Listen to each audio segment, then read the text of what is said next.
Hi there, my name's Lucy and I own the company So Pretty, So Mindful. And today what I'm going to do, because I've got a few new followers, especially those that have got the So Hayley Jane box arriving through their doorposts, letterboxes, doors over the next few days, I thought it'd be good to tell you a little bit about myself as the day goes on. So I'm up in my bedroom. I've just finished getting ready for the day. I've put a little bit of makeup on. It's a rare moment. I don't really do that, but because I knew I was going to come on, I thought I'd make a little bit of an extra effort. And I thought I'd start the day by showing you all a little bit about something that I've just made. Bear with. So I've just turned myself around because I'm going to show you the quilt I've just finished making. Just to be fair, my mum actually helped me get over the finish line with this one because I've got so many other projects I'm working on right now. But let me show it to you. So this is it. This is a king size quilt that I've just finished making. Thankfully, Mum, she just did like the last strips down the side for me, the final sashings, and bless her, she hand sewed the binding on just because I've really just run out of time. And then I've got this pink on the back, and I sent it away to have all of the quilting done on the quilt. But yeah, this is my king size quilt. It's a Tula pink Curiouser and Curiouser quilt.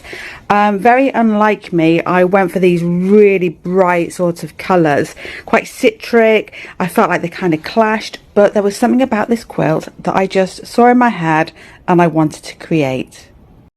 And this little lady's Tia. You'll see through the day I've got 4 cats. Tia is the oldest one that I have. She's an old lady now. Tia! She doesn't really do much. Hi, Tia! She meows but without making a noise. Tia! And she just likes to generally be on the bed and do nothing pretty much all day long. She's living the good life. She came from the RSPCA some years ago now. She's about 17 years old. But yeah, we adore Tia. So I have 2 boys. This is my youngest's bedroom, Hayden. And snuggled up on his bed right now is Max. Max! And he loves being played with. He's beautiful, he's friendly, he's just over 1 year old, aren't you? I still call him my little baby. He is absolutely adorable. He's got a bit of Bengal in him, but he came from a cat sanctuary, didn't you, Maxie? And he was sold to us as being a girl, so bless him. They named him Willow, then we changed his name to Mabel, and then we got the call to say actually Mabel is a boy. So we changed your name to Max, didn't we, Maxie? And he's beautiful. He's so funny. We love Max a lot. Don't we, Max?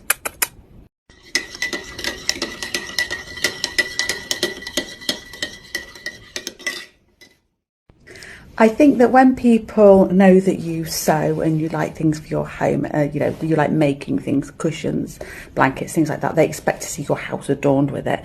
But the truth is my home doesn't look like that. Don't know why, it's just not. But I am going to show you my lounge now and talk you through some of the things that are happening in it. So this is it. I actually have a small house really. It's a 3-storey home with 3 bedrooms, and this is the lounge.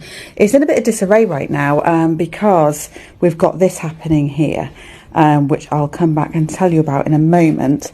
But this is the lounge. We're trying to give it a bit of a cosy feel, and in the new year we plan on decorating, and a lot's going to be changing in here, which is quite exciting. By day, Monday to Wednesday, I sit here and I do my work where I work at university, and I've been doing that now, well, since COVID. Apart from sewing, my hobby is actually knitting, and what we've got here, hiding down here, stashed away, is wool, yarns, my needles, and if I go to this end over here, there's more bags of yarns. All in bags that I've made and such like, but it's not ideal at all. And in my studio, which I'll show you later, it's filled on the walls with yarn there. So bear in mind I've just told you about here and the yarns. We wanted the lounge to feel cosier, so we actually plan on building a small office just here. It won't be the biggest, but we are going to be building, popping in a window there. And then the idea is that that is going to be my office by day for those days I'm working at university.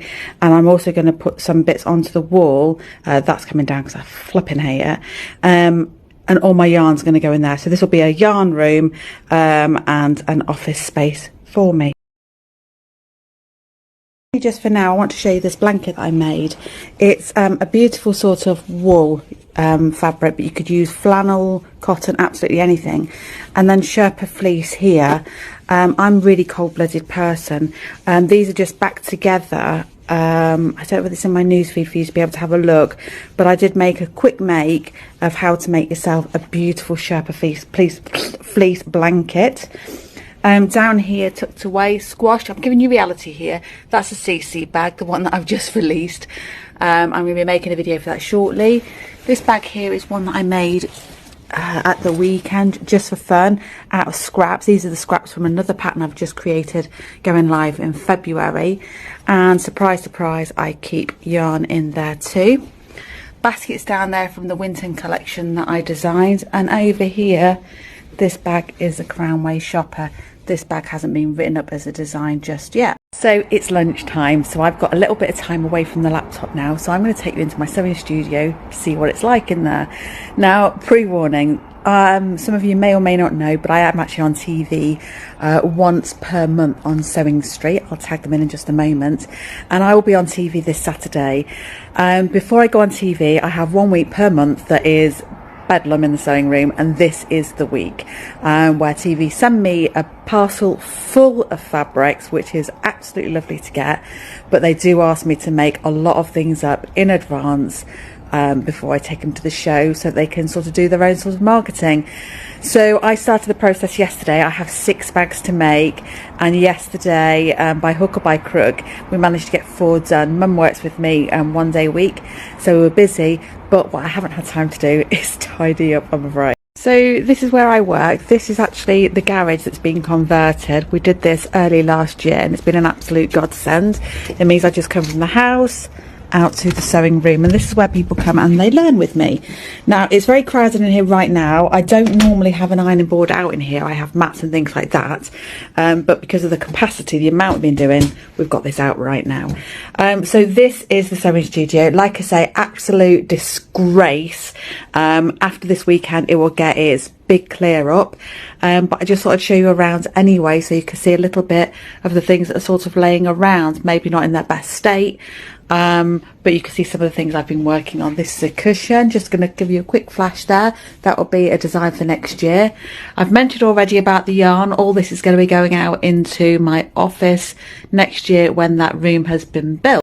I have 3 working desks, one, like I say, absolutely loaded right now in other bits and bobs, but I have a number of sewing machines and of course my overlocker. I like to use vintage machines, but I do keep them stowed away down here when they're not being used, but you'll hear me talking about Betty. And then I use the Faf Ambition 630, and then if I need to, I will pull out another machine just over here. Then of course we have awful things like lighting laying around. What else can I show you? Just a few pictures up on the wall. A few of my quilts I just keep sort of pushed away. I tend to hang them up on this wall when I'm not needing this wall for photography, but that is what this wall is primarily about. This desk is a shocking, disgraceful embarrassment of a mess. All this here is going to be to make cushions for my lounge for next year. This is the design. I know you can't tell right now, but this is a design in progress. Just this bag, what this contains is 2-part make. So I said I'd make 6 bags. What I actually need to do is make 3 from top to bottom completely filled and finished, and they're sort of over there right now. And then I have to part make ready to demonstrate, and that's what these are in here. So there's a wallet and a Warwick bag in there. Got some other sneaky designs under there, so I'm not going to hang around too much there. This is out on my desk because I'm thinking about making a Christmas top, and I'm in an hour about that, but I think I've settled on a velvet, which I've got instead, and news will follow on that. This is a lovely big working space. These are really large mats, and it does enable people to sort of move around and work. And then in all of these cupboards underneath, I keep all of my patterns down here. These are filled with patterns, lots of metalware, hardware, strappings, zips, things like that in there. And then on the other side, I keep a lot of my samples in. So yeah, this is my room. I absolutely love it, and this is where you will find me a lot of the time. And if you're interested So that's me. I hope you found that really useful. Just a couple of other final things just to mention to you whilst we're here. The first is, again, a huge thank you to Hayley for incorporating my pattern into this month's So Hayley Jane box. It was just the best feeling in the world. I can't even tell you. And I hope you really enjoy making that bag. I'm here if you need me. If you've got any questions or if you get stuck, please let me know. If there's things that you need to go with your materials, it could be that you want a bit of support on what you should buy or where you can buy things from, let me know and I can help you there. And probably quite importantly, just to let you know that there is a video showing you how to make the bag that you should find useful. Very finally, over on my Instagram page, you will see information about a 2-day sewing event that I'm doing in January, should you be interested. Very, very low cost, £110 for the 2 days. Take care. Bye-bye.